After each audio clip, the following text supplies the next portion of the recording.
नमस्कार। खबरों के इस बुलेटिन में तुहाडा स्वागत है। मैं हरमन शंकर। पहला पेश ने चोणवीं खबरां। यूनीफॉर्म सिविल कोड के मुद्दे ते संसद की स्थाई कमेटी की मीटिंग भलके।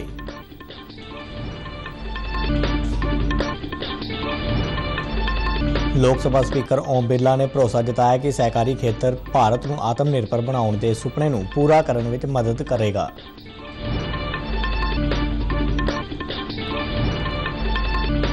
बीजेपी की संपर्क से समर्थन मुहिम तहत केंद्रीय मंत्री अनुराग सिंह ठाकुर ने क्रिकेटर शिखर धवन और होरनां नाल कीतियां मुलाकातां।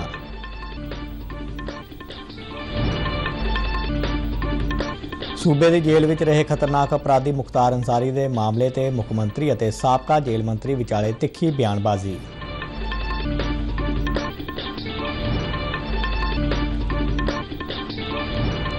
पंजाब के सरकारी स्कूलों में प्री प्राइमरी तो 8वीं जमात के विद्यार्थियों लिए समर कैंप भलक तो।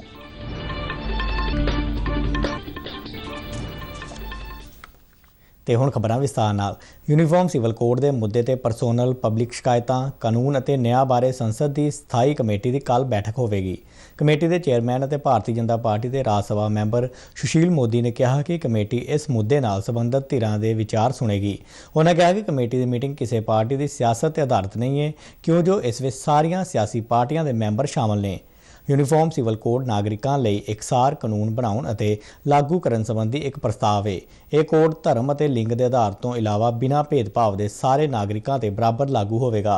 मौजूदा समय में देश में वख-वख भाईचारिਆਂ ਨੂੰ आपो अपने निजी कानूनों अनुसार कई शर्तों को मनना पैंदा है। पिछले महीने 14 जून को लॉ कमीशन ने लोगों और रजिस्टर्ड धार्मिक संगठनों को यूनीफॉर्म सिविल कोड संबंधी सुझाव देने और अपने विचार पेश करने लई कहा सी। आम लोग इस मुद्दे संबंधी 14 जुलाई तक अपने सुझाव भेज सकते हैं। लोक सभा स्पीकर ओम बिरला ने भरोसा जताया है कि सहकारी खेतर भारत को आत्मनिर्भर बनाने के सुपने को पूरा करने में मदद करेगा।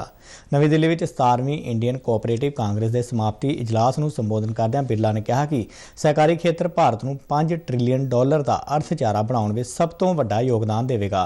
उन्होंने कहा कि सहकारी खेतर में नरेंद्र मोदी सरकार वालों लिआंदे सुधारां ने भ्रिष्टाचार और पारदर्शिता की घाट को पूरा किया है।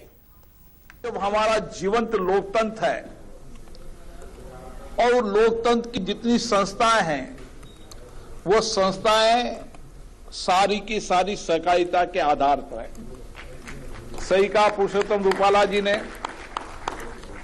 कि लोकतंत्र चलता है सबके सहयोग से। बीजेपी के सीनियर आगू और केंद्रीय गृह मंत्री अमित शाह ने कहा है कि केंद्र सरकार होर पछड़ियां जातियां के विकास लिए लगातार काम कर रही है। पहली बार केंद्र सरकार में ओबीसी वर्ग नाल संबंधित स्थाई मंत्री ने। उन्होंने मोदी सरकार के पिछले 9 सालों में इन्हां भाईचारिਆਂ के विकास और उन्हां दे जीवन में बदलाव लिए मोदी सरकार वालों चुके गए कदमों की जानकारी भी सांझी की। लखनऊ में बीजेपी की भाईवाल पार्टी अपना दल वालों अपनी पार्टी के संस्थापक डॉक्टर सोने लाल पटेल की जयंती मौके करवाए गए एक समागम को संबोधन करदਿਆਂ कहा कि आज़ादी तो बाद किसी भी पार्टी ने ओबीसी दलितों और आदिवासियों को सही नुमाइंदगी और अधिकार नहीं दिते, पर एनडीए सरकार ने ओबीसी कमीशन को संविधानक दर्जा दिता जिसने पिछड़े वर्ग के विकास का राह पद्धरा किया। भाइयों बहनों, ये 9 साल के अंदर मोदी जी ने 60 करोड़ से अधिक देश के गरीबों के जीवन के अंदर परिवर्तन लाने के लिए ढेर सारे काम किए हैं और विशेषकर पिछड़ा समाज के लिए भी मोदी जी ने ढेर सारे काम करने का काम किया है। बीजेपी वालों मोदी सरकार के 9 साल शानदार ढंग नाल मुकम्मल होने तो बाद चलाए जा रहे संपर्क से समर्थन मुहिम के तहत केंद्रीय खेड युवा मामले और सूचना के प्रसारण मंत्री अनुराग सिंह ठाकुर ने उगे भारतीय क्रिकेट खिडारी शिखर धवन नाल मुलाकात की और उन्होंने मोदी सरकार के 9 सालों के कामों और उपलब्धियों तो जाणू करवाया। इसे कड़ी तहत उन्होंने नौजवान व्यापारी और बोर्ड कंपनी के सह संस्थापक अमन गुप्ता नाल भी मुलाकात की। मोदी जी के नेतृत्व में सरकार के 9 वर्ष पूर्ण होने पर हमने जहां आज एक ऐसे युवा एंटरप्रेन्योर से मुलाकात की जिसने न केवल भारत का नाम देश में बल्कि दुनिया भर में ऊंचा किया है। अमन गुप्ता जी जहां पेशे से तो चार्टर्ड अकाउंटेंट भी हैं, बड़ी बड़ी कंपनीज के साथ काम भी किया, लेकिन अपना ब्रांड क्योंकि जब बार बार हम ब्रांड इंडिया की बात करते हैं, वो मोदी जी आगे बढ़ा रहे हैं, तो साथ ही साथ हमारे यंग एंटरप्रेन्योर्स अपनी अपनी कंपनी के ब्रांड्स के माध्यम से भारत को भी देश और दुनिया भर में पहुंचा रहे हैं। तो इसी तरह से बोट ਵਿਸ਼ਵ ਖੇਡ ਪੱਤਰਕਾਰਤਾ ਦਿਹਾੜੇ ਦੇ ਮੌਕੇ ਤੇ ਇੱਕ ਟਵੀਟ ਸੁਨੇਹੇ 'ਚ ਅਨੁਰਾਗ ਸਿੰਘ ਠਾਕੁਰ ਨੇ ਸਾਰੇ ਖੇਡ ਪੱਤਰਕਾਰਾਂ ਨੂੰ ਉਹਨਾਂ ਦੇ ਯੋਗਦਾਨ, ਸਮਰਪਣ ਅਤੇ ਉੱਘੇ ਯੋਗਦਾਨ ਲਈ ਸ਼ੁਭਕਾਮਨਾਵਾਂ ਦਿੰਦਿਆਂ ਸਾਰਿਆਂ ਦਾ ਦਿਲੋਂ ਧੰਨਵਾਦ ਕੀਤਾ। ਮੁੱਖ ਮੰਤਰੀ ਭਗਵੰਤ ਮਾਨ ਨੇ ਕਿਹਾ ਹੈ ਕਿ ਸੂਬੇ ਦੀ ਜੇਲ੍ਹ ਵਿੱਚ ਖਤਰਨਾਕ ਅਪਰਾਧੀ ਮੁਖਤਾਰ ਅੰਸਾਰੀ ਦੇ ਆਰਾਮਪ੍ਰਸਤੀ ਠਹਿਰਾਅ ਤੇ ਖਰਚੇ ਗਏ 55 ਲੱਖ ਰੁਪਏ ਸੂਬਾ ਸਰਕਾਰ ਅਦਾ ਨਹੀਂ ਕਰੇਗੀ ਅਤੇ ਇਹ ਪੈਸਾ ਸਾਬਕਾ ਮੁੱਖ ਮੰਤਰੀ ਕੈਪਟਨ ਅਮਰਿੰਦਰ ਸਿੰਘ ਅਤੇ ਸਾਬਕਾ ਜੇਲ੍ਹ ਮੰਤਰੀ ਸੁਖਜਿੰਦਰ ਸਿੰਘ ਰੰਧਾਵਾ ਤੋਂ ਵਸੂਲ ਕੀਤੇ ਜਾਣਗੇ। ਚੰਡੀਗੜ੍ਹ ਤੋਂ ਜਾਰੀ ਇੱਕ ਬਿਆਨ ਵਿੱਚ ਉਹਨਾਂ ਕਿਹਾ ਕਿ ਅਜਿਹਾ ਕਾਰਾ ਲੋਕਾਂ ਦੇ ਪੈਸੇ ਦੀ ਨਿਰਲੱਜਤਾ ਨਾਲ ਕੀਤੀ ਗਈ ਲੁੱਟ ਹੈ, ਜਿਸ ਨੂੰ ਬਰਦਾਸ਼ਤ ਨਹੀਂ ਕੀਤਾ ਜਾਵੇਗਾ। ਉਹਨਾਂ ਕਿਹਾ ਕਿ ਪਿਛਲੀਆਂ ਸਰਕਾਰਾਂ ਹੀ ਇਸ ਬਾਰੇ ਚੰਗੀ ਤਰ੍ਹਾਂ ਨਾਲ ਜਾਣਦੀਆਂ ਹੋਣਗੀਆਂ ਕਿ ਮੁਖਤਾਰ ਅੰਸਾਰੀ ਵਰਗੇ ਬਦਨਾਮ ਅਪਰਾਧੀ ਨੂੰ ਰੋਪੜ ਜੇਲ੍ਹ ਵਿੱਚ ਪੂਰੀਆਂ ਸੁੱਖ ਸਹੂਲਤਾਂ ਨਾਲ ਕਿਉਂ ਰੱਖਿਆ ਗਿਆ ਸੀ। ਉਹਨਾਂ ਕਿਹਾ ਕਿ ਇਸ ਘਿਨੌਣੇ ਅਪਰਾਧ ਵਿੱਚ ਸ਼ਾਮਲ ਹਰੇਕ ਵਿਅਕਤੀ ਨੂੰ ਉਹਨਾਂ ਦੇ ਗੁਨਾਹ ਲਈ ਜਵਾਬਦੇਹ ਬਣਾਇਆ ਜਾਵੇਗਾ।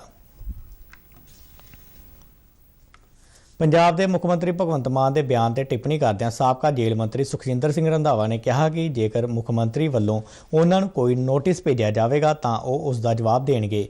ਉਹਨਾਂ ਕਿਹਾ ਕਿ ਮੁੱਖ ਮੰਤਰੀ ਮਾਨ ਸਿਰਫ ਜੁਮਲੇ ਛੱਡਣਾ ਹੀ ਜਾਣਦੇ ਨੇ। ਉਹਨਾਂ ਕਿਹਾ ਕਿ ਮੁੱਖ ਮੰਤਰੀ ਨੂੰ ਬਿਨਾਂ ਸੋਚੇ ਸਮਝੇ ਕੋਈ ਬਿਆਨ ਨਹੀਂ ਦੇਣਾ ਚਾਹੀਦਾ। ਸਾਬਕਾ ਮੰਤਰੀ ਨੇ ਕਿਹਾ ਕਿ ਜੇ ਅਜੇ ਤੱਕ ਮੁੱਖ ਮੰਤਰੀ ਨੇ ਖਰਚੇ ਦਾ ਭੁਗਤਾਨ ਨਹੀਂ ਕੀਤਾ ਤਾਂ ਉਹ ਫਿਰ ਇਸ ਦੀ ਵਸੂਲੀ ਕਿਵੇਂ ਕਰ ਸਕਦੇ ਨੇ। ट्वीट करने तो पहला नोटिस होना चाहिए, नोटिस की कापी ट्वीट से लानी चाहिए कि मैं नोटिस दे देता। दूसरी मैं दस देना चाहना कि मुख्यमंत्री साहब सोच समझ के कोई बयान दिया करो। अज तक पेमेंट नहीं की गई, जो पेमेंट ही नहीं गई तो रिकवरी कभी करेंगे।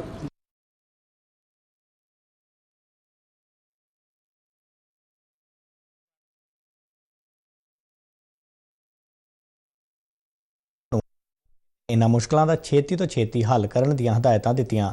ਉਹਨਾਂ ਕਿਹਾ ਕਿ ਲੋਕਾਂ ਦੀਆਂ ਜਾਇਜ਼ ਸਮੱਸਿਆਵਾਂ ਨੂੰ ਸਮੇਂ ਸਿਰ ਹੱਲ ਕਰਨ ਨੂੰ ਪਹਿਲ ਦਿੱਤੀ ਜਾ ਰਹੀ ਹੈ। ਕੈਬਨਿਟ ਮੰਤਰੀ ਵੱਲੋਂ ਆਪਣੇ ਦਫ਼ਤਰ 'ਚ ਲਗਾਏ ਗਏ ਜਨਤਾ ਦਰਬਾਰ ਵਿੱਚ ਤਕਰੀਬਨ 250 ਲੋਕਾਂ ਨੇ ਵੱਖ-ਵੱਖ ਵਿਭਾਗਾਂ ਨਾਲ ਸੰਬੰਧਿਤ ਸ਼ਿਕਾਇਤਾਂ ਦਰਜ ਕਰਵਾਈਆਂ। ਇਸ ਮੌਕੇ ਵੱਖ-ਵੱਖ ਵਿਭਾਗਾਂ ਵੱਲੋਂ ਕਈ ਸ਼ਿਕਾਇਤਾਂ ਦਾ ਮੌਕੇ ਤੇ ਹੀ ਹੱਲ ਕੀਤਾ ਗਿਆ। ਸੂਬੇ ਦੇ ਸਰਕਾਰੀ ਸਕੂਲਾਂ ਵਿੱਚ ਪ੍ਰੀ ਪ੍ਰਾਇਮਰੀ ਤੋਂ 8ਵੀਂ ਜਮਾਤ ਤੱਕ ਦੇ ਵਿਦਿਆਰਥੀਆਂ ਲਈ ਭਲਕੇ ਤੋਂ 15 ਜੁਲਾਈ ਤੱਕ ਲਗਾਏ ਜਾ ਰਹੇ ਸਮਰ ਕੈਂਪ ਸੰਬੰਧੀ ਸਾਰੀਆਂ ਤਿਆਰੀਆਂ ਮੁਕੰਮਲ ਹੋ ਗਈਆਂ ਨੇ। ਇਹ ਜਾਣਕਾਰੀ ਸੂਬੇ ਦੇ ਸਕੂਲ ਸਿੱਖਿਆ ਮੰਤਰੀ ਹਰਜੋਤ ਸਿੰਘ ਬੈਂਸ ਵੱਲੋਂ ਦਿੱਤੀ ਗਈ। ਉਹਨਾਂ ਦੱਸਿਆ ਕਿ ਸਕੂਲ ਸਿੱਖਿਆ ਵਿਭਾਗ ਵੱਲੋਂ ਪਹਿਲੀ ਵਾਰ ਨਿਵੇਕਲੀ ਪਹਿਲਕਦਮੀ ਕਰਦੇ ਹੋਏ ਸਾਰੇ ਸਰਕਾਰੀ ਸਕੂਲਾਂ ਵਿੱਚ ਸਮਰ ਕੈਂਪ ਲਗਾਏ ਜਾ ਰਹੇ ਨੇ। ਉਹਨਾਂ ਦੱਸਿਆ ਕਿ ਸਮਰ ਕੈਂਪਾਂ ਦੌਰਾਨ ਬੱਚਿਆਂ ਤੋਂ ਬੌਧਿਕ ਗਤੀਵਿਧੀਆਂ, ਸਿਹਤ ਸੰਭਾਲ, ਖੇਡਾਂ, ਆਰਟ ਕਰਾਫਟ, ਮੌਲਿਕ ਕਦਰਾਂ ਕੀਮਤਾਂ, ਗਣਿਤ, ਵਾਤਾਵਰਣ ਸਿੱਖਿਆ ਅਤੇ ਭਾਸ਼ਾ ਕੌਸ਼ਲ ਆਦਿ ਸੰਬੰਧੀ ਕਾਰਜ ਕਰਵਾਏ ਜਾਣਗੇ। ਉਹਨਾਂ ਕਿਹਾ ਕਿ 9ਵੀਂ ਤੋਂ 12ਵੀਂ ਤੱਕ ਦੇ ਬੱਚਿਆਂ ਦੀ ਪੜ੍ਹਾਈ ਆਮ ਦਿਨਾਂ ਵਾਂਗ ਹੀ ਹੋਵੇਗੀ। ਖੇਤੀਬਾੜੀ ਮੰਤਰੀ ਗੁਰਮੀਤ ਸਿੰਘ ਖੁੱਡੀਆਂ ਨੇ ਗੁਲਾਬੀ ਸੁੰਡੀ ਦੇ ਪਸਾਰ ਨੂੰ ਰੋਕਣ ਲਈ ਵਿਭਾਗ ਦੇ ਸਾਰੇ ਸਟਾਫ ਨੂੰ ਆਉਣ ਵਾਲੇ ਕੁਝ ਹਫ਼ਤੇ ਖੇਤਾਂ ਵਿੱਚ ਪਹੁੰਚ ਕਰਕੇ ਕਿਸਾਨਾਂ ਨਾਲ ਸਿੱਧਾ ਰਾਬਤਾ ਰੱਖਦਿਆਂ ਉਹਨਾਂ ਤੱਕ ਜ਼ਿਆਦਾ ਤੋਂ ਜ਼ਿਆਦਾ ਤਕਨੀਕੀ ਜਾਣਕਾਰੀ ਪੁੱਜਦੀ ਕਰਨ ਦੀ ਹਦਾਇਤ ਕੀਤੀ ਹੈ। ਉਹਨਾਂ ਕਿਹਾ ਕਿ ਇਹ ਉਪਰਾਲੇ ਖੇਤੀਬਾੜੀ ਵਿਭਾਗ ਦੀਆਂ ਸਿਫਾਰਸ਼ਾਂ ਅਨੁਸਾਰ ਗੁਲਾਬੀ ਸੁੰਡੀ ਦੇ ਸੰਭਾਵਿਤ ਖਤਰੇ ਨੂੰ ਟਾਲਣ ਲਈ ਕੀਤੀਆਂ ਜਾ ਰਹੀਆਂ ਨੇ। ਉਹਨਾਂ ਹਲਕਾ ਬੱਲੂਆਣਾ ਵਿੱਚ ਨਰਮੇ ਦੀ ਫਸਲ ਦਾ ਜਾਇਜ਼ਾ ਲਿਆ ਅਤੇ ਕਿਸਾਨਾਂ ਦੀਆਂ ਮੁਸ਼ਕਲਾਂ ਸੁਣੀਆਂ। ਉਹਨਾਂ ਕਿਸਾਨਾਂ ਨੂੰ ਭਰੋਸਾ ਦਿੱਤਾ ਕਿ ਗੈਰ ਮਿਆਰੀ ਦਵਾਈਆਂ ਅਤੇ ਖਾਦਾਂ ਦੀ ਜੇ ਕਿਸੇ ਨੇ ਵਿਕਰੀ ਕੀਤੀ ਤਾਂ ਉਸ ਖਿਲਾਫ ਸਖਤ ਕਾਰਵਾਈ ਕੀਤੀ ਜਾਵੇਗੀ। ਪਟਿਆਲਾ ਵਿੱਚ ਪ੍ਰਸ਼ਾਸਨ ਵੱਲੋਂ ਸ਼ੁਰੂ ਕੀਤੇ ਗਏ ਵਿਸ਼ੇਸ਼ ਪ੍ਰੋਜੈਕਟ ਮੇਰਾ ਬਚਪਨ ਤਹਿਤ ਪੜ੍ਹਾਈ ਤੋਂ ਦੂਰ ਹੋਏ ਬੱਚਿਆਂ ਨੂੰ ਸਕੂਲਾਂ ਵਿੱਚ ਦਾਖਲਾ ਕਰਵਾ ਕੇ ਅਤੇ ਸਕੂਲ ਔਨ ਵੀਲਸ ਪ੍ਰੋਜੈਕਟ ਰਾਹੀਂ ਉਹਨਾਂ ਦੇ ਹੱਥਾਂ 'ਚ ਕਲਮ ਫੜਾਉਣ ਦੇ ਉਪਰਾਲੇ ਕੀਤੇ ਜਾ ਰਹੇ ਨੇ। ਇਹਨਾਂ ਵਿਦਿਆਰਥੀਆਂ ਨੇ ਉੱਤਰੀ ਖੇਤਰ ਦੇ ਸੱਭਿਆਚਾਰ ਕੇਂਦਰ ਵਿੱਚ ਕਰਵਾਏ ਗਏ ਇੱਕ ਸਮਾਗਮ ਦੌਰਾਨ ਪਹਿਲੀ ਵਾਰ ਸਟੇਜ ਤੇ ਆਪਣੀ ਪ੍ਰਤਿਭਾ ਦਿਖਾ ਕੇ ਮੌਜੂਦ ਲੋਕਾਂ ਨੂੰ ਆਪਣੀ ਕਲਾ ਨਾਲ ਪ੍ਰਭਾਵਿਤ ਕੀਤਾ।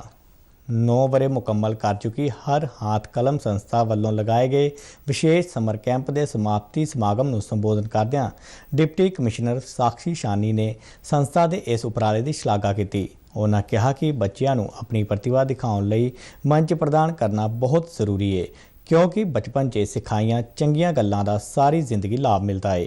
ਉਹਨਾਂ ਦੱਸਿਆ ਕਿ ਇਸ ਪ੍ਰੋਜੈਕਟ ਤਹਿਤ ਜਿੱਥੇ ਬੱਚਿਆਂ ਨੂੰ ਸਕੂਲ ਵਿੱਚ ਦਾਖਲ ਕਰਵਾਇਆ ਜਾ ਰਿਹਾ ਹੈ, ਉੱਥੇ ਉਹਨਾਂ ਦੀਆਂ ਮਾਵਾਂ ਨੂੰ ਵੀ ਆਤਮ ਨਿਰਭਰ ਬਣਾਉਣ ਲਈ ਕਿੱਤਾ ਮੁਖੀ ਕੋਰਸ ਕਰਵਾਏ ਜਾ ਰਹੇ ਨੇ ਤਾਂ ਜੋ ਉਹ ਆਪਣੇ ਬੱਚਿਆਂ ਦੀ ਚੰਗੇ ਤਰੀਕੇ ਨਾਲ ਦੇਖਭਾਲ ਕਰ ਸਕਣ। ਵਿਗਿਆਨ ਅਤੇ ਤਕਨਾਲੋਜੀ ਮੰਤਰੀ ਡਾਕਟਰ ਜਤਿੰਦਰ ਸਿੰਘ ਨੇ ਕਿਹਾ ਹੈ ਕਿ ਸਟਾਰਟਅਪਸ ਬੌਧਿਕ ਸੰਪत्ति ਅਧਿਕਾਰ ਸੁਰੱਖਿਆ ਦਾ ਮੰਤਵ ਨਵੀਨਤਾ ਅਤੇ ਉੱਦਮਤਾ ਨੂੰ ਉਤਸ਼ਾਹਿਤ ਕਰਨਾ ਹੈ। ਨਵੀਂ ਦਿੱਲੀ ਵਿੱਚ ਕੌਮੀ ਬੌਧਿਕ ਸੰਪत्ति ਸਮਾਗਮ ਦੌਰਾਨ ਬੋਲਦਿਆਂ ਡਾਕਟਰ ਸਿੰਘ ਨੇ ਕਿਹਾ, ਸਟਾਰਟਅਪਸ ਵੱਲੋਂ ਪੇਟੈਂਟ ਅਤੇ ਟ੍ਰੇਡਮਾਰਕ ਸਮੇਤ ਬੌਧਿਕ ਸੰਪत्ति ਦੇ ਅਧਿਕਾਰਾਂ ਦੇ ਪੰਜੀਕਰਨ ਨਾਲ ਉਦਯੋਗਿਕ ਸੰਬੰਧਾਂ 'ਚ ਮਜ਼ਬੂਤੀ ਸਣੇ ਦੇਸ਼ ਵਿੱਚ ਨਵੀਨਤਾ ਨੂੰ ਹੱਲਾਸ਼ੇਰੀ ਮਿਲਣ ਦੀ ਸੰਭਾਵਨਾ ਹੈ। ਉਹਨਾਂ ਦੱਸਿਆ ਕਿ ਟ੍ਰੇਡਮਾਰਕ ਪ੍ਰਕਿਰਿਆ ਦੇ ਪੰਜੀਕਰਨ ਲਈ ਲੱਗਣ ਵਾਲਾ ਸਮਾਂ ਘੱਟ ਕੇ 1 ਮਹੀਨਾ ਰਹਿ ਗਿਆ ਹੈ, ਜਿਹੜਾ ਕਦੇ 1 ਸਾਲ ਤੋਂ ਵੱਧ ਸੀ। ਭਾਰਤ ਦੀ G20 ਪ੍ਰਧਾਨਗੀ ਹੇਠ ਸਟਾਰਟਅਪਸ 20 ਇੰਗੇਜਮੈਂਟ ਗਰੁੱਪ ਭਲਕ ਤੋਂ ਹਰਿਆਣਾ ਦੇ ਗੁਰੂਗ੍ਰਾਮ ਵਿੱਚ 2 ਰੋਜ਼ਾ ਸਟਾਰਟਅਪਸ 20 ਸਿਖਰ ਸੰਮੇਲਨ ਦੀ ਮੇਜ਼ਬਾਨੀ ਕਰੇਗਾ। ਇਹ ਸਿਖਰ ਸੰਮੇਲਨ ਸਟਾਰਟਅਪਸ ਲਈ ਇੱਕ ਯੋਗ ਵਾਤਾਵਰਣ ਨੂੰ ਉਤਸ਼ਾਹਿਤ ਕਰਨ, ਨਵੀਨਤਾ ਅਤੇ ਉੱਦਮਤਾ ਵਿੱਚ ਗਲੋਬਲ ਲੀਡਰ ਦੇ ਤੌਰ ਤੇ ਆਪਣੀ ਸਥਿਤੀ ਨੂੰ ਹੋਰ ਮਜ਼ਬੂਤ ਕਰਨ ਸੰਬੰਧੀ ਭਾਰਤ ਦੀ ਵਚਨਬੱਧਤਾ ਨੂੰ ਦਰਸਾਉਂਦਾ ਹੈ। ਇਹ ਉਪਰਾਲਾ ਆਰਥਿਕ ਵਿਕਾਸ, ਨੌਕਰੀਆਂ ਦੀ ਸਿਰਜਣਾ ਅਤੇ ਸਮਾਜਿਕ ਤਰੱਕੀ ਨੂੰ ਯਕੀਨੀ ਬਣਾਉਣ ਲਈ ਸਟਾਰਟਅਪਸ ਦੀਆਂ ਸੰਭਾਵਨਾਵਾਂ ਨੂੰ ਨਵੀਂ ਉਚਾਈ ਤੱਕ ਲਿਜਾਣ ਦੀ ਯਾਤਰਾ ਵਿੱਚ ਇੱਕ ਅਹਿਮ ਮੀਲ ਪੱਥਰ ਵਜੋਂ ਕੰਮ ਕਰੇਗਾ। ਸੰਮੇਲਨ ਦੌਰਾਨ ਡੈਲੀਗੇਟਾਂ ਨੂੰ ਉਦਯੋਗਾਂ ਦੇ ਮਾਹਰ, ਨੀਤੀ ਘਾੜਿਆਂ ਅਤੇ ਵਿਚਾਰਕਾਂ ਨਾਲ ਜੁੜਨ, ਰਣਨੀਤਕ ਗੱਠਜੋੜ ਬਣਾਉਣ ਅਤੇ ਵਿਸ਼ਵ ਪੱਧਰ ਤੇ ਸਟਾਰਟਅਪ ਗਠਨ ਦੇ ਢੰਗ ਤਰੀਕਿਆਂ ਬਾਰੇ ਜਾਣਕਾਰੀ ਹਾਸਲ ਕਰਨ ਦੇ ਮੌਕੇ ਮਿਲਣਗੇ। ਮਿਸ਼ਨ ਗਗਨਯਾਨ ਦੀ ਕਰੂ ਰਿਕਵਰੀ ਟੀਮ ਦੇ ਪਹਿਲੇ ਬੈਚ ਨੇ ਕੋਚੀ ਵਿੱਚ ਭਾਰਤੀ ਜਲ ਸੈਨਾ ਦੀ ਵਾਟਰ ਸਰਵਾਈਕਲ ਟ੍ਰੇਨਿੰਗ ਫੈਸਿਲਿਟੀ ਵਿਖੇ ਸਿਖਲਾਈ ਦੇ ਪਹਿਲੇ ਪੜਾਅ ਨੂੰ ਪੂਰਾ ਕੀਤਾ। ਅਤ ਆਧੁਨਿਕ ਸਹੂਲਤਾਂ ਦੀ ਵਰਤੋਂ ਕਰਦੇ ਹੋਏ ਭਾਰਤੀ ਜਲ ਸੈਨਾ ਦੇ ਗੋਤਾਖੋਰਾਂ ਅਤੇ ਸਮੁੰਦਰੀ ਕਮਾਂਡੋਜ਼ ਦੀ ਇੱਕ ਟੀਮ ਨੇ ਵੱਖ-ਵੱਖ ਸਮੁੰਦਰੀ ਸਥਿਤੀਆਂ ਵਿੱਚ ਚਾਲਕ ਦਲ ਦੇ ਮੋਡਿਊਲ ਦੀ ਰਿਕਵਰੀ ਸੰਬੰਧੀ ਸਿਖਲਾਈ ਹਾਸਲ ਕੀਤੀ। 2 ਹਫ਼ਤਿਆਂ ਦੇ ਸਿਖਲਾਈ ਪ੍ਰੋਗਰਾਮ ਦੌਰਾਨ ਮਿਸ਼ਨ ਦੇ ਸੰਚਾਲਨ, ਡਾਕਟਰੀ ਲੋੜਾਂ ਦੌਰਾਨ ਕੀਤੀਆਂ ਜਾਣ ਵਾਲੀਆਂ ਕਾਰਵਾਈਆਂ ਅਤੇ ਵੱਖ-ਵੱਖ ਜਹਾਜ਼ਾਂ ਅਤੇ ਉਹਨਾਂ ਦੇ ਬਚਾਅ ਉਪਕਰਨਾਂ ਨਾਲ ਜਾਣੂ ਹੋਣ ਬਾਰੇ ਸੰਖੇਪ ਜਾਣਕਾਰੀ ਦਿੱਤੀ। ਸਿਖਲਾਈ ਪ੍ਰੋਗਰਾਮ ਭਾਰਤੀ ਜਲ ਸੈਨਾ ਅਤੇ ਇਸਰੋ ਵੱਲੋਂ ਸਾਂਝੇ ਤੌਰ ਤੇ ਤਿਆਰ ਕੀਤੇ ਗਏ SOP ਤੇ ਆਧਾਰਿਤ ਸੀ। ਸਮਾਪਤੀ ਵਾਲੇ ਦਿਨ ਇਸਰੋ ਦੇ ਮਨੁੱਖੀ ਪੁਲਾੜ ਫਲਾਈਟ ਸੈਂਟਰ ਦੇ ਡਾਇਰੈਕਟਰ ਡਾਕਟਰ M ਮੋਹਨ ਨੇ ਰਿਕਵਰੀ ਪ੍ਰਦਰਸ਼ਨ ਨੂੰ ਦੇਖਿਆ ਅਤੇ ਟੀਮ ਮੈਂਬਰਾਂ ਨਾਲ ਗੱਲਬਾਤ ਕੀਤੀ। ਇਹ ਟੀਮ ਹੁਣ ਆਉਣ ਵਾਲੇ ਮਹੀਨਿਆਂ ਦੌਰਾਨ ਇਸਰੋ ਵੱਲੋਂ ਪ੍ਰੀਖਣ ਲਾਂਚ ਤੋਂ ਪਹਿਲਾਂ ਦਿੱਤੀ ਜਾਣ ਵਾਲੀ ਸਿਖਲਾਈ ਅਤੇ ਰਿਕਵਰੀ ਵਿੱਚ ਸ਼ਾਮਲ ਹੋਵੇਗੀ। ਸੁਪਰੀਮ ਕੋਰਟ 42 ਦਿਨਾਂ ਦੀਆਂ ਗਰਮੀਆਂ ਦੀਆਂ ਛੁੱਟੀਆਂ ਤੋਂ ਬਾਅਦ ਭਲਕੇ ਤੋਂ ਫਿਰ ਖੁੱਲ੍ਹਣ ਜਾ ਰਿਹਾ ਹੈ। ਗਰਮੀਆਂ ਦੀਆਂ ਛੁੱਟੀਆਂ ਦੌਰਾਨ ਬਣਾਏ ਗਏ ਬੈਂਚਾਂ ਵੱਲੋਂ 2000 ਤੋਂ ਵੱਧ ਮਾਮਲਿਆਂ ਦੀ ਸੁਣਵਾਈ ਕੀਤੀ ਗਈ ਅਤੇ 700 ਤੋਂ ਵੱਧ ਮਾਮਲਿਆਂ ਦਾ ਨਿਪਟਾਰਾ ਕੀਤਾ ਗਿਆ। ਗਰਮੀ ਦੀਆਂ ਛੁੱਟੀਆਂ ਦੌਰਾਨ 3 ਸੀਨੀਅਰ ਜੱਜਾਂ ਜਸਟਿਸ KS ਜੋਸਫ, ਜਸਟਿਸ ਅਜੇ ਰਸਤੋਗੀ ਅਤੇ ਜਸਟਿਸ B ਰਾਮਾ ਸੁਬਰੇਮਨਿਅਮ ਦੀ ਰਿਟਾਇਰਮੈਂਟ ਤੋਂ ਬਾਅਦ ਸੁਪਰੀਮ ਕੋਰਟ ਵਿੱਚ ਜੱਜਾਂ ਦੀ ਗਿਣਤੀ ਘਟ ਕੇ 31 ਰਹਿ ਗਈ ਹੈ। ਸੁਪਰੀਮ ਕੋਰਟ ਵਿੱਚ ਜੱਜਾਂ ਦੀ ਮਨਜ਼ੂਰਸ਼ੁਦਾ ਗਿਣਤੀ 34 ਹੈ। ਕੇਂਦਰ ਸ਼ਾਸਿਤ ਪ੍ਰਦੇਸ਼ ਜੰਮੂ ਕਸ਼ਮੀਰ 'ਚ ਸ਼੍ਰੀ ਅਮਰਨਾਥ ਜੀ ਦੀ ਸਾਲਾਨਾ ਯਾਤਰਾ ਸੁਚਾਰੂ ਢੰਗ ਨਾਲ ਚੱਲ ਰਹੀ ਹੈ। ਵਿਦੇਸ਼ਾਂ ਅਤੇ ਦੇਸ਼ ਦੇ ਵੱਖ-ਵੱਖ ਹਿੱਸਿਆਂ ਤੋਂ ਆਏ ਸ਼ਰਧਾਲੂ ਕਸ਼ਮੀਰ ਘਾਟੀ 'ਚ ਪਵਿੱਤਰ ਗੁਫਾ ਦੀ ਯਾਤਰਾ ਲਈ ਰੋਜ਼ਾਨਾ ਪਹੁੰਚ ਰਹੇ ਨੇ। ਸ਼ਰਧਾਲੂਆਂ ਲਈ ਮੁਸ਼ਕਲ ਰਹਿਤ ਤੀਰਥ ਯਾਤਰਾ ਨੂੰ ਯਕੀਨੀ ਬਣਾਉਣ ਲਈ ਢੁਕਵੇਂ ਅਤੇ ਬੇਮਿਸਾਲ ਸੁਰੱਖਿਆ ਪ੍ਰਬੰਧ ਕੀਤੇ ਗਏ ਨੇ। ਫੌਜ ਵੱਲੋਂ 3 ਪੱਧਰੀ ਸੁਰੱਖਿਆ ਪ੍ਰਣਾਲੀ ਨੂੰ ਅਪਗ੍ਰੇਡ ਕੀਤਾ ਗਿਆ ਹੈ। ਪੱਤਰਕਾਰਾਂ ਨਾਲ ਗੱਲਬਾਤ ਦੌਰਾਨ ਬ੍ਰਿਗੇਡੀਅਰ ਅਮਨਦੀਪ ਮੱਲੀ ਨੇ ਦੱਸਿਆ ਕਿ ਸੁਰੱਖਿਆ ਘੇਰੇ ਨੂੰ ਮਜ਼ਬੂਤ ਬਣਾਉਣ ਲਈ ਆਧੁਨਿਕ ਤਕਨਾਲੋਜੀ ਦੀ ਸੁਚੱਜੀ ਵਰਤੋਂ ਕੀਤੀ ਜਾ ਰਹੀ ਹੈ। ਇਸ ਦੇ ਲਈ ਕੁਆਡ ਕਾਪਟਰ, ਰਾਤ ਵੇਲੇ ਦੇਖਣ 'ਚ ਮਦਦ ਕਰਨ ਵਾਲੇ ਯੰਤਰ, ਐਂਟੀ ਡਰੋਨ ਟੀਮਾਂ ਅਤੇ ਬੰਬ ਦਸਤੇ ਨੂੰ ਵੀ ਚੌਕਸ ਰੱਖਿਆ ਗਿਆ ਹੈ। ਦੁਪਹਿਰ 1 ਵਜੇ ਤੱਕ ਤਕਰੀਬਨ 12000 ਸ਼ਰਧਾਲੂਆਂ ਨੇ ਦੱਖਣੀ ਕਸ਼ਮੀਰ ਹਿਮਾਲਿਆ ਵਿੱਚ ਪੈਂਦੀ ਸ਼੍ਰੀ ਅਮਰਨਾਥ ਜੀ ਦੀ ਪਵਿੱਤਰ ਗੁਫਾ 'ਚ ਭਗਵਾਨ ਸ਼ਿਵ ਦੇ ਕੁਦਰਤੀ ਤੌਰ ਤੇ ਬਣੇ ਬਰਫ਼ ਦੇ ਸ਼ਿਵ ਲਿੰਗਮ ਨੂੰ ਮੱਥਾ ਟੇਕਿਆ। ਇਸ ਤੋਂ ਪਹਿਲਾਂ 4903 ਸ਼ਰਧਾਲੂਆਂ ਦਾ ਇੱਕ ਹੋਰ ਜੱਥਾ ਜੰਮੂ ਦੇ ਭਗਵਤੀ ਨਗਰ ਯਾਤਰੀ ਨਿਵਾਸ ਤੋਂ 235 ਵਾਹਨਾਂ ਦੇ ਕਾਫਲੇ ਵਿੱਚ ਨੂਨਵਾਨ, ਪਹਿਲਗਾਮ ਅਤੇ ਬਾਲਟਾਲ ਦੇ ਬੇਸ ਕੈਂਪਾਂ ਲਈ ਰਵਾਨਾ ਹੋਇਆ। ਭਾਰਤ ਦੇ ਯੂਕੀ ਵਾਂਬਰੀ ਨੇ ਆਪਣੇ ਦੱਖਣ ਅਫਰੀਕੀ ਜੋੜੀਦਾਰ ਲੋਇਡ ਹੈਰਿਸ ਨਾਲ ਮਿਲ ਕੇ ਸਪੇਨ 'ਚ ਕਰਵਾਈ ਗਈ ਮੈਲੋਰਕਾ ਲਾਅਨ ਟੈਨਿਸ ਚੈਂਪੀਅਨਸ਼ਿਪ ਵਿੱਚ ਮਰਦਾਂ ਦਾ ਡਬਲਸ ਖਿਤਾਬ ਜਿੱਤ ਲਿਆ ਹੈ। ਯੂਕੀ ਵਾਂਬਰੀ ਦਾ ਇਹ ਪਹਿਲਾ ATP ਵਰਲਡ ਟੂਰ ਖਿਤਾਬ ਹੈ।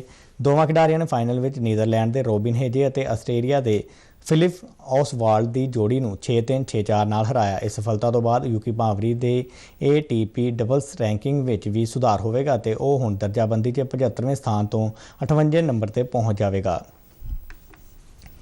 ਖਬਰਾਂ ਦੇ ਬੁਲਟਨ ਸਾਡੇ ਦਰਸ਼ਕ ਆ ਰਹੇ ਨੇ DDK ਜਲੰਧਰ ਦੇ YouTube ਚੈਨਲ, Facebook ਪੇਜ ਅਤੇ Twitter ਹੈਂਡਲ ਤੇ ਵੀ ਦੇ ਸਕਦੇ ਨੇ। ਬੁਲੇਟਿਨ ਦੇ ਅਖੀਰ ਵਿੱਚ ਚੋਣਵੀਆਂ ਖਬਰਾਂ ਇੱਕ ਵਾਰ ਫੇਰ ਤੋਂ। ਯੂਨੀਫਾਰਮ ਸਿਵਲ ਕੋਡ ਦੇ ਮੁੱਦੇ ਤੇ ਸੰਸਦ ਦੀ ਸਥਾਈ ਕਮੇਟੀ ਦੀ ਮੀਟਿੰਗ ਭਲਕੇ।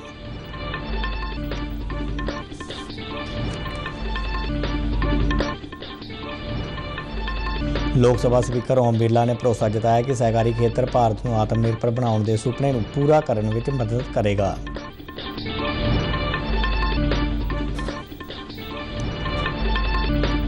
बीजेपी की संपर्क से समर्थन मुहिम तहत केंद्रीय मंत्री अनुराग सिंह ठाकुर ने क्रिकेटर शिखर धवन नाल होरनां नाल कीतियां मुलाकातां। सूबे की जेल विच रहे खतरनाक अपराधी मुख्तार अंसारी के मामले ते मुख्यमंत्री और साबका जेल मंत्री विचाले तिखी बयानबाजी।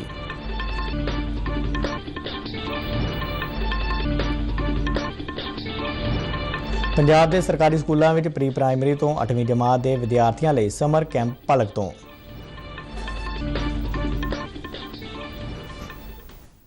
इस दे नाल ही खबरों का यह बुलेटिन खत्म होता है। इजाजत दिओ, नमस्कार।